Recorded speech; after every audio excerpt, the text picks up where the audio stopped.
এতদিন আসলে নর্মাল তারা হচ্ছে বেসিনের ওই পানিটাই নিয়ে খেত। মেয়েদের দীর্ঘদিনের বিশুদ্ধ এবং সুপেয় পানির যে অভাব সেটা পূরণের আমি জাস্ট চেষ্টা করেছি মাত্র। সমাজ কল্যাণ ও গবেষণা ইনস্টিটিউটে এবং আমাদের এই পাশে দুটো মেয়েদের হল আছে, বাংলাদেশ কুয়েত মৈত্রী হল এবং শেখ ফজিলাতুন্নেসা মুজিব হল। সেই দুটো হলের জন্য ঠান্ডা পানি অথবা ফিল্টারযুক্ত পানির খুব একটা সমস্যা ছিল এখানে। ফিল্টারটা লাগানোর ফলে আসলে মেইন উপকারটা হবে আমাদের অনেক অনাবাসিক ছাত্রছাত্রী আছে যারা আসলে হলের মধ্যে ঢুকতে পারে না যেহেতু অনুমতি নেই। তো আবার হচ্ছে ইরাকি মাদ্রা এই এরিয়ার আশেপাশে যারা থাকে তারা ওখানে যেহেতু ফিল্টার করা কোনো পানির ব্যবস্থা ওভাবে নেই বা পানি আসলে ভালো না, এখানে ফিল্টারটা দেওয়ার জন্য তাদের অনেক বেশি উপকার হবে। এতদিন আসলে নর্মাল তারা হচ্ছে বেসিনের ওই পানিটাই নিয়ে খেত। ছাত্র রাজনীতি মানে শুধু পদপদবি নয়, মানুষের জন্য কিছু করাটাও দায়িত্ববোধের অংশ। বিশুদ্ধ পানি কোনো বিলাসিতা নয়, এটা মানুষের মৌলিক অধিকার। সমাজ কল্যাণ এবং গবেষণা ইনস্টিটিউট প্লাস বাংলাদেশ কুয়েত মৈত্রী হল এবং ফজিলাতুন্নেসা মুজিব হল সহ আশেপাশে বসবাসরত মেয়েদের দীর্ঘদিনের বিশুদ্ধ এবং সুপেয় পানির যে অভাব সেটা পূরণের আমি জাস্ট চেষ্টা করেছি মাত্র। পরবর্তীতে আমি আমার সেবার পরিষেবা আরও বৃদ্ধি করব বলে আমি প্রত্যাশা করি ইনশাল্লাহ। যেহেতু এই ইনস্টিটিউট থেকে পড়াশোনা করে গেছি, সো এখানে দীর্ঘদিনের একটা কষ্ট ছিল সুপেয় এবং বিশুদ্ধ পানির।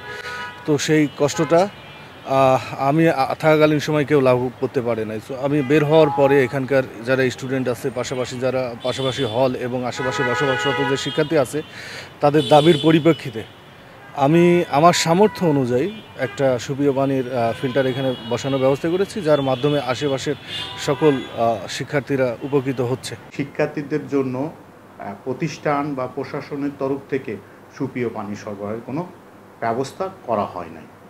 এটা আমরা সেগ্রিগেটেড ওয়েতে কন্টিনজেন্সি ফান্ড বা পরিচালকের সহযোগিতায় শিক্ষকদের জন্য মাঝে মধ্যে আমরা পানি সরবরাহ করতে পারি, কিন্তু শিক্ষার্থীদের জন্য সেরকম কোনো ব্যবস্থা ছিল না।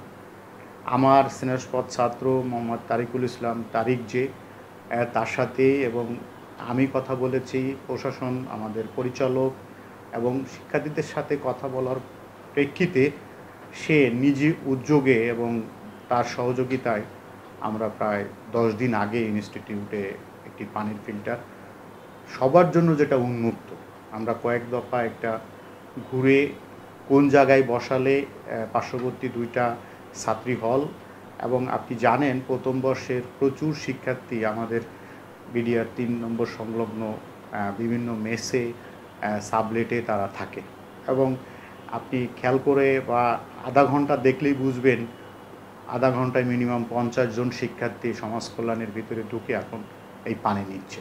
মূলত পরবর্তীতে তার ডেপ্রিসিয়েশন নিয়ে ভাবা হয় না, কিন্তু আমি চাই যেন সে যেখানেই থাকুক এই পানি সরবরাহটা যেন বন্ধ না হয়।